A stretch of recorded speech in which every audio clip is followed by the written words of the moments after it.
ಆತ್ಮೀಯ ಮಾಧ್ಯಮ ಬಂಧುಗಳಿಗೆ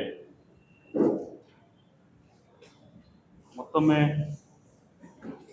ಶುಭ ದಿನದ ಹಾರ್ದಿಕ ಶುಭಾಶಯಗಳನ್ನು ಸಲ್ಲಿಸ್ತಾ ತಮ್ಮೆಲ್ಲರಿಗೂ ದುರ್ಗಾದೇವಿ ದೇವಸ್ಥಾನ ಟ್ರಸ್ಟ್ ಕಮಿಟಿ ಸೋಮದರಟ್ಟಿ ತಾಂಡ ನಂಬರ್ 1 ಇದರ ಧರ್ಮದರ್ಶಿಗಳಾದಂತಹ ಡಾಕ್ಟರ್ ಜಗನು ಮಹಾರಾಜ್ ಅವರ ಪರವಾಗಿ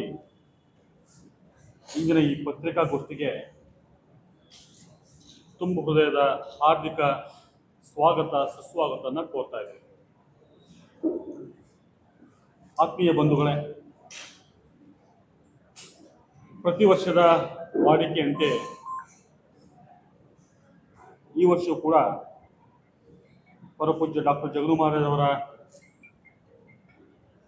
ಪರಮ ಆರಾಧ್ಯ ದೇವತೆ, ಬಂಜಾರರ ಶಕ್ತಿ ದೇವತೆ ಮಾತಾ ದುರ್ಗಾದೇವಿಯ ವಾರ್ಷಿಕ ಜಾತ್ರಾ ಮಹೋತ್ಸವ ಅತ್ಯಂತ ವಿಜೃಂಭಣೆಯಿಂದ ಭಕ್ತಿ ಭಾವದಿಂದ ಈ ಬಾರಿಯೂ ಕೂಡ ಕರ್ನಾಟಕ ತಾಂಡಾ ಅಭಿವೃದ್ಧಿ ನಿಗಮದ ಸಹಯೋಗದಿಂದ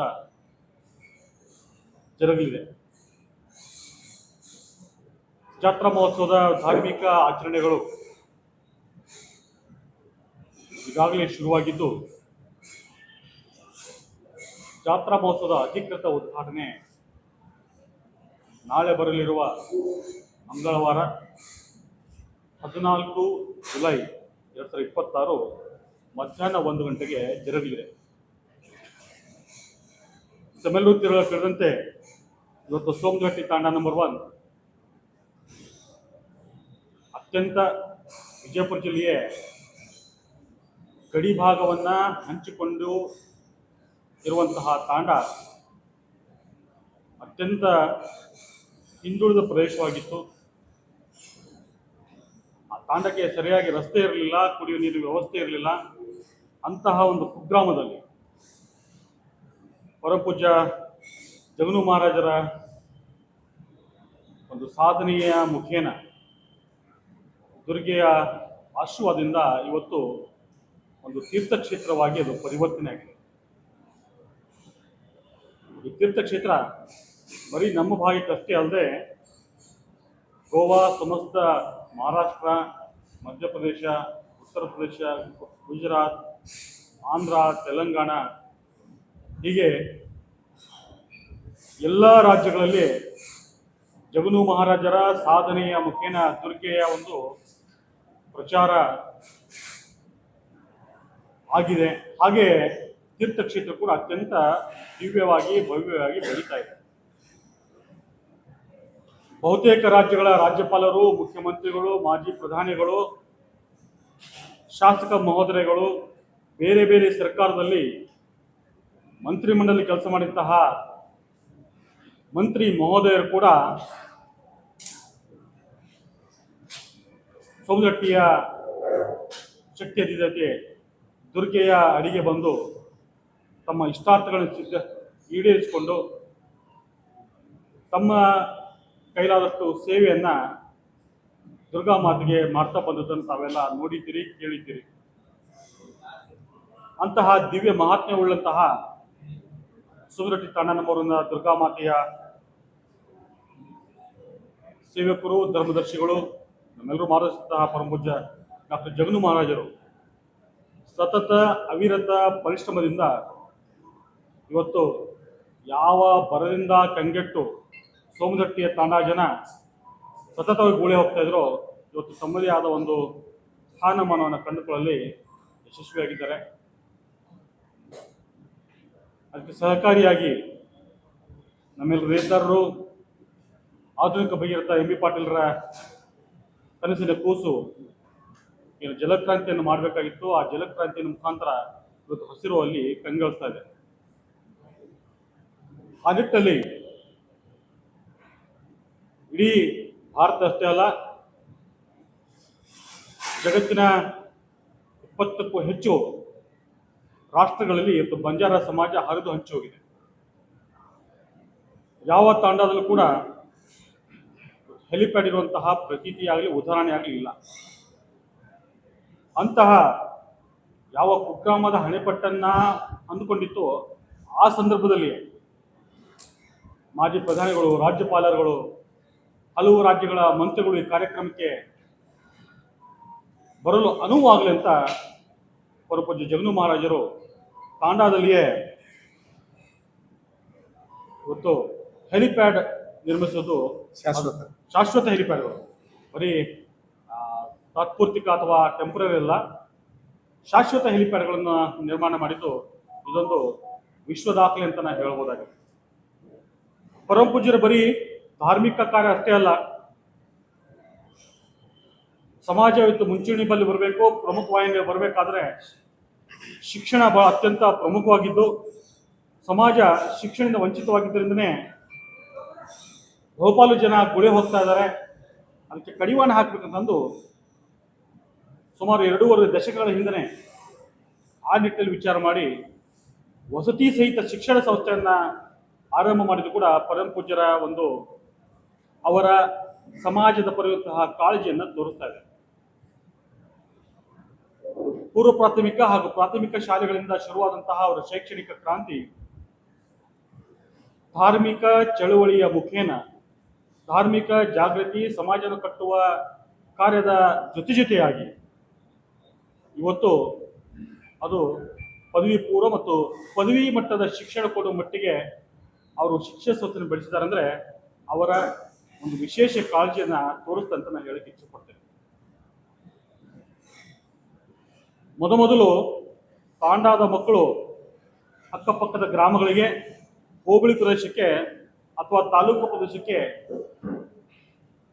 ಪೂರ್ವ ಪ್ರಾಥಮಿಕ ಹಂತ ಮುಗಿದರೆ ಪ್ರಾಥಮಿಕ ಶಾಲೆಗೆ ಹೋಗಬೇಕಾದ್ರೆ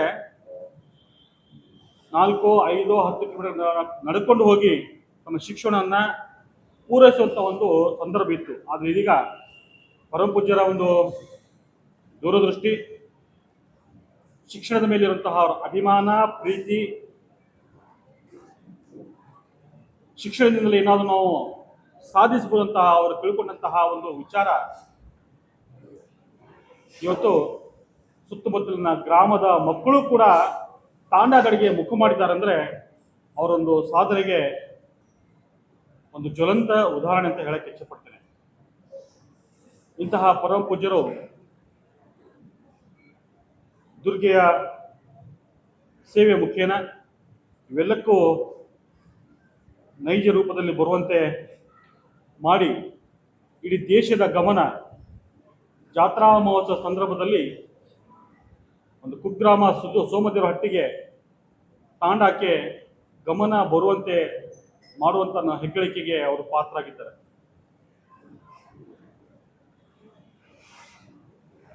ಹಲವಾರು ರಾಜ್ಯಗಳ ರಾಜ್ಯಪಾಲರು, ಹಾಗೆ ಕರ್ನಾಟಕದ ಹೆಮ್ಮೆಯ ಪುತ್ರ, ಕರ್ನಾಟಕದ ಮಣ್ಣಿನ ಮಗ ಅಂತ ಖ್ಯಾತಿಯಂತಹ ದೇವೇಗೌಡರು ಕೂಡ ಈ ದೇವಸ್ಥಾನಕ್ಕೆ ಭೇಟಿ ಕೊಟ್ಟು ದೇವಿಯ ಆಶೀರ್ವಾದಕ್ಕೆ ಪಾತ್ರರಾಗಿ ಪರಮ ಪೂಜ್ಯರ ಪ್ರೀತಿ ಕೂಡ ಪಾತ್ರರಾಗಿದ್ದರೂ ಕೂಡ ತಮ್ಮೆಲ್ಲರಿಗೂ ನೆನಪಿಸಕ್ಕೆ ಇಚ್ಛೆ ಪಡ್ತೇನೆ. ನಿತ್ಯವೂ ಕೂಡ ಮಹಾರಾಷ್ಟ್ರ ಭಾಗ ಇರಬಹುದು, ಗೋವಾ ಇರಬಹುದು, ಕರ್ನಾಟಕದ ಹಲವು ರಾಜ್ಯದ ಹಲವು ಕ್ಷೇತ್ರಗಳ ಶಾಸಕರು ಹೋದ್ರೆ ಕೂಡ ಪರಮ ಪೂಜ್ಯರು ಇವತ್ತು ಪೀಠದಲ್ಲಿ ಇದ್ದಾರೆ ಅಂದರೆ ಅವರು ದಯಮಾಡಿಸಿ ಅವರ ಆಶೀರ್ವಾದ ಪಡಿತಾ ಇದ್ದಾರೆ. ಹಾಗೆ ಕೂಡ ಅವರ ಮುಖೇನ ಶಕ್ತಿಯ ರೀತಿಯ ದೇವತೆ ದುರ್ಗೆಯ ಆಶೀರ್ವಾದ ಲೋಕ ಕಲ್ಯಾಣಕ್ಕೆ ಉಪಯೋಗ ಆಗಲಿ ಅಂತ ಮಹೋನ್ನತ ವಿಚಾರದಿಂದ ಜಾತ್ರಾ ಮಹೋತ್ಸವವನ್ನು ಪ್ರತಿ ವರ್ಷ ಕೂಡ ಅವರು ರೂಪಿಸಿಕೊಂಡು ಬಂದಿದ್ದಾರೆ. ಈ ಬಾರಿಯ ಜಾತ್ರಾ ಮಹೋತ್ಸವಕ್ಕೆ ಮಾಧ್ಯಮ ಮಿತ್ರರ ಮುಖೇನ ರಾಜ್ಯ ಅಷ್ಟೇ ಅಲ್ಲ, ದೇಶದ ಪ್ರತಿಯೊಬ್ಬ ಶಕ್ತಿಯ ಆರಾಧಕರಿಗೆ ತಲುಪಲಿ, ಅವರೆಲ್ಲರೂ ಬಂದು ಈ ಜಾತ್ರಾ ಮಹೋತ್ಸವ ಪಾಲ್ಗೊಂಡು ತಾಯಿಯ ಒಂದು ಆಶೀರ್ವಾದಕ್ಕೆ ಪಾತ್ರರಾಗಲಿ. ಇದರಿಂದ ಲೋಕಃ ಸರ್ವೇ ಸುಖಿನೋ ಭವಂತು ಅಂತ ಏನು ನಾಣ್ಣುಡಿದೆಯೋ ಅದರಂತೆ ಪ್ರತಿಯೊಬ್ಬರು ಸುಖದಿಂದ, ಶಾಂತಿಯಿಂದ, ನೆಮ್ಮದಿಯಿಂದ ತಾವು ಕಂಡುಕೊಂಡಂತಹ ಕನಸು ನನಸಾಗಲಿ ಅಂತ ಅವರೊಂದು ಅಪೇಕ್ಷೆ ಇದೆ. ಆ ಅಪೇಕ್ಷೆ ನಮ್ಮಕ್ಕೆ ಎಲ್ಲರೂ ತಲುಪಲಿ ಅಂತ ನಾವು ಕೂಡ ತಮ್ಮೆಲ್ಲರಿಗೂ ವಿನಂತಿ ಮಾಡ್ಕೊತೇವೆ. ಸಂಪೂರ್ಣವಾಗಿ ಕಾರ್ಯಕ್ರಮದ ವಿವರವನ್ನು ಪರಮ ಪೂಜ್ಯರು ತಮ್ಮ ಜೊತೆಗೆ ಹಂಚಿಕೊಳ್ತಾರೆ. ಯಾವ ವಿಶೇಷ ಅತಿಥಿಗಳು ಪ್ರತಿ ವರ್ಷದಂತೆ ತಿಕೋಟಾ ತಾಲೂಕಿನ ಸೋಮದೇವರಹಟ್ಟಿ ತಾಂಡಾ ನಂಬರ್ 1ರಲ್ಲಿ ಪ್ರತಿ ವರ್ಷದಂತೆ ಈ ವರ್ಷವೂ ಶ್ರೀ ಮಾತಾ ದುರ್ಗಾದೇವಿ ವಾರ್ಷಿಕ ಜಾತ್ರಾ ಮಹೋತ್ಸವ ದಿನಾಂಕ 13/7/2026ರಂದು ಪುಣೆ ತಂಡದ ರಾತ್ರಿ 9 ಗಂಟೆಗೆ ಮರಾಠಿ ಲಾವಣಿ ಕಾರ್ಯಕ್ರಮ ಇರುವುದು. ದಿನಾಂಕ 14/7/26ರಂದು ಮಂಗಳವಾರ ಪ್ರತಿ ವರ್ಷದಂತೆ ದೇವಿಯ ಮಹಾಪೂಜೆ ಆರತಿ ಬೆಳಗ್ಗೆ 5 ಗಂಟೆಗೆ ನಡೆಯಲಿದೆ. ಅಂದಿನ ದಿವಸ ದೇಶದ ನಾನಾ ಕಡೆಯಿಂದ ಗಣ್ಯಾತಿಗಳು, ದೇವಿ ಭಕ್ತಾದಿಗಳು ಎಲ್ಲ ರಾಜ್ಯಗಳಿಂದ ಆಗಮಿಸುತ್ತಾರೆ. ಅಂದಿನ ಶ್ರೀ ಮಾತಾ ದುರ್ಗಾದೇವಿ ವಾರ್ಷಿಕ ಜಾತ್ರಾ ಮಹೋತ್ಸವಕ್ಕೆ ಸನ್ಮಾನ್ಯ ಶ್ರೀ ಏಕನಾಥ್ ಶಿಂದೆ ಅವರು ಉಪಮುಖ್ಯಮಂತ್ರಿಗಳು ಮಹಾರಾಷ್ಟ್ರ ಸರ್ಕಾರ ಹಾಗೂ ಕೇಂದ್ರ ಸಚಿವರಾದ ಸನ್ಮಾನ್ಯ ಶ್ರೀಪಾದ್ ನಾಯ್ಕ್ ಇಂಧನ ಇಲಾಖೆ ಭಾರತ ಸರ್ಕಾರ, ಸನ್ಮಾನ್ಯ ಸುಭಾಷ್ ಫಲ್ದೇಸಾಯಿ ಸಮಾಜ ಕಲ್ಯಾಣ ಸಚಿವರು ಗೋವಾ, ಖ್ಯಾತ ಚಲನಚಿತ್ರ ಬಾಲಿವುಡ್ ನಟರಾದ ಗೋವಿಂದ ಇವರಿಂದ ಮನರಂಜನೆ ಕಾರ್ಯಕ್ರಮ ಮಧ್ಯಾಹ್ನ 1 ಗಂಟೆಗೆ ಇರುವುದು. ಸನ್ಮಾನ್ಯ ಶ್ರೀ ಸಂಜಯ್ ರಾಠೋಡ್ ಜಲಸಂಪನ್ಮೂಲ ಸಚಿವರು ಮಹಾರಾಷ್ಟ್ರ ಸರ್ಕಾರ, ಸನ್ಮಾನ್ಯ ಶ್ರೀ ರುದ್ರಪ್ಪ ಲಮಾಣಿಗಳು ಸಭಾಪತಿಗಳು ವಿಧಾನಸೌಧ ಕರ್ನಾಟಕ ಸರ್ಕಾರ ಬೆಂಗಳೂರು, ಶ್ರೀ ರಮೇಶ್ ಜಿಗಜಿಣಗಿ ಲೋಕಸಭಾ ಸದಸ್ಯರು ವಿಜಯಪುರ, ಸನ್ಮಾನ್ಯ ಶ್ರೀ ಸಂಜಯ್ ಮಂಡಿಕ್ ಲೋಕಸಭಾ ಸದಸ್ಯರು ಕೋಲ್ಹಾಪುರ, ಸನ್ಮಾನ್ಯ ಶ್ರೀ ಮೈಕಲ್ ಲೋಬೋ ಶಾಸಕರು ಗೋವಾ, ಸನ್ಮಾನ್ಯ ಶ್ರೀ ಜಾಟೋಟ್ ರಾಮಚಂದ್ರ ಉಪಸಭಾಪತಿಗಳು ವಿಧಾನಸೌಧ ತೆಲಂಗಾಣ, ಸನ್ಮಾನ್ಯ ಶ್ರೀ ಉದಯ ಸಾಮಂತ್ ಬೃಹತ್ ಕೈಗಾರಿಕೆ ಸಚಿವರು ಮಹಾರಾಷ್ಟ್ರ ಸರ್ಕಾರ, ಸನ್ಮಾನ್ಯ ಶ್ರೀ ಸಂಜಯ್ ದೀನಾ ಪಾಟೀಲ್ ಲೋಕಸಭಾ ಸದಸ್ಯರು ಮುಂಬೈ, ಸನ್ಮಾನ್ಯ ಶ್ರೀ ಧೈರ್ಯಶೀಲ್ ಮಾನೆ ಲೋಕಸಭಾ ಸದಸ್ಯರು ಹಾತ್ಕಲಂಗಡೆ ಕೋಲ್ಹಾಪುರ, ಸನ್ಮಾನ್ಯ ಶ್ರೀ ಯಶವಂತಗೌಡ ಪಾಟೀಲ್ ಶಾಸಕರು ಇಂಡಿ, ಸನ್ಮಾನ್ಯ ಶ್ರೀ CS ನಾಡಗೌಡ ಶಾಸಕರು ಮುದ್ದೇಬ್ಯಾಳ್, ಸನ್ಮಾನ್ಯ ಶ್ರೀ ಸುನೀಲ್ ಗೌಡ MLC ವಿಜಯಪುರ, ಸನ್ಮಾನ್ಯ ಶ್ರೀ ಪ್ರವೀಣ್ ಅರಳೇಕರ್ MLA ಹಾಗೂ ಸಚಿವರು ಗೋವಾ, ಸನ್ಮಾನ್ಯ ಶ್ರೀ ಕಪಿಲ್ ಮೋಹನ್ IAS ರಿಟೈರ್ಡ್ ಅಪರ ಮುಖ್ಯ ಕಾರ್ಯದರ್ಶಿಗಳು ಬೆಂಗಳೂರು, ಸನ್ಮಾನ್ಯ ಶ್ರೀ ರಮೇಶ್ ಮಾನೋತ್ ಆಯುಕ್ತರು ಪೊಲೀಸ್ ಕಮಿಷನರ್ ಬೆಂಗಳೂರು.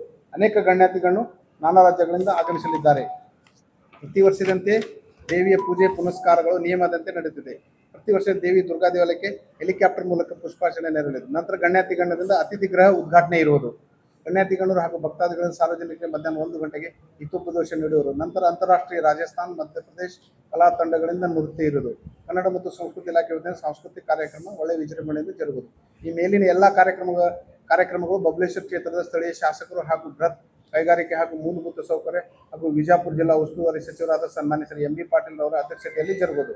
ಹಾಗೂ ಮೇಲಿನ ಎಲ್ಲ ಕಾರ್ಯಕ್ರಮಗಳು ಶ್ರೀ ಮಾತಾ ದುರ್ಗಾದೇವಿ ಟ್ರಸ್ಟ್ ಕಮಿಟಿ ಹಾಗೂ ತಾಂಡಾ ನಿಗಮದ ಸರ್ಕಾರಿ ಸಹಯೋಗದಲ್ಲಿ ಜಾತ್ರಾ ಮಹೋತ್ಸವ ಜರುಗುವುದು.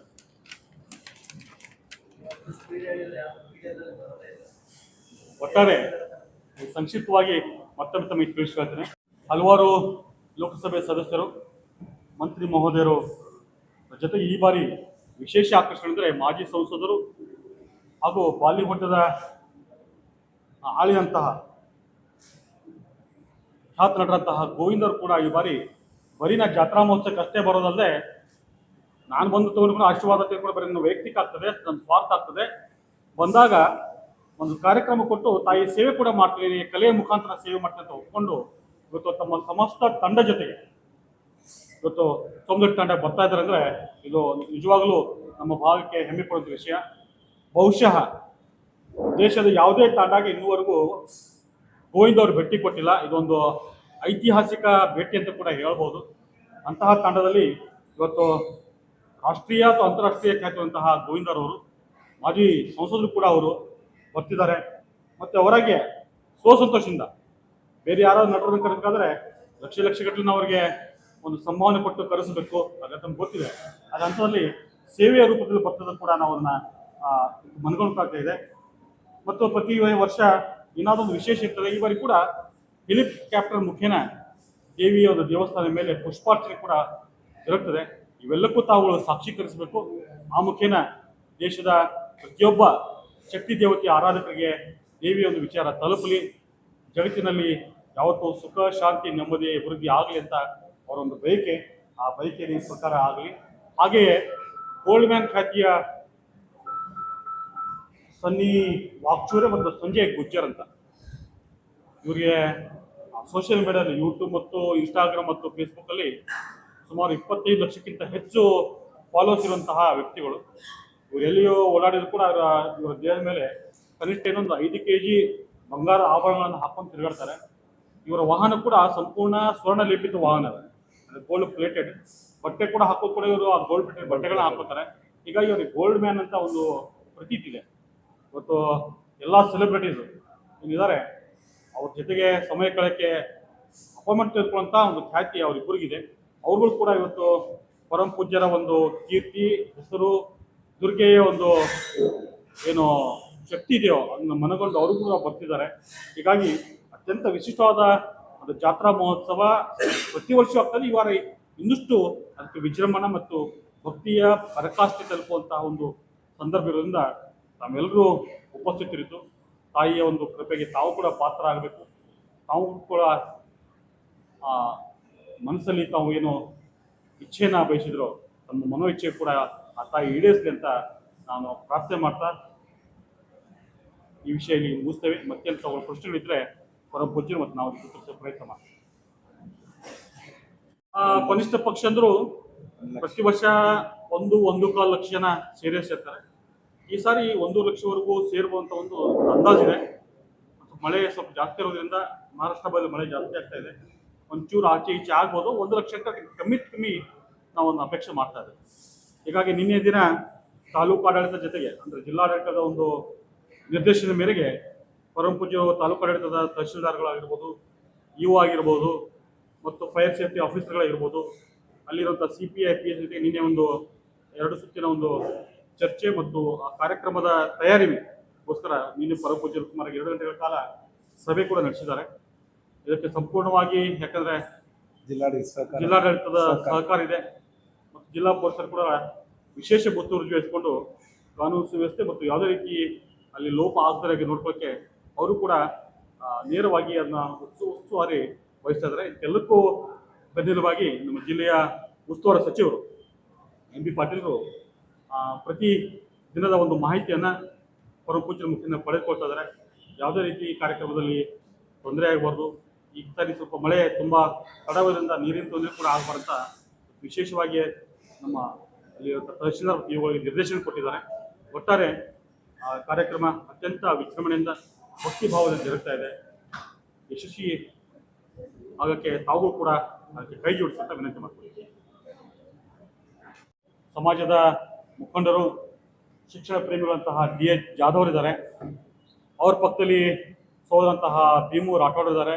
ಪ್ರಥಮ ದರ್ಜೆಯ ಉದ್ದಿಮೆದಾರರು, ಗುತ್ತಿಗೆದಾರರು ಹಿಂಡಿ ಸದ್ಯ ಪುಣೆಯಲ್ಲೇ ಜಾಸ್ತಿ ತಮ್ಮ ಕೆಲಸವನ್ನು ನಿರ್ವಹಿಸ್ತಾ ಇದ್ದಾರೆ. ಪೂಜ್ಯರ ಪರಿಚಯ ತಮಗೆ ಅವಶ್ಯಕತೆ ಇಲ್ಲ. ನನ್ನ ಸಂಪೂರ್ಣ ಬಲಭಾಗದಲ್ಲಿ ಅತ್ಯಂತ ಉತ್ಸಾಹಿ ಯುವ ತರುಣರು ಮತ್ತು ಯುವ ಮುಖಂಡರಂತಹ ಸಹೋದರ ಸುನಿಲ್ ಪೂಜಾರ್ ಇದ್ದಾರೆ.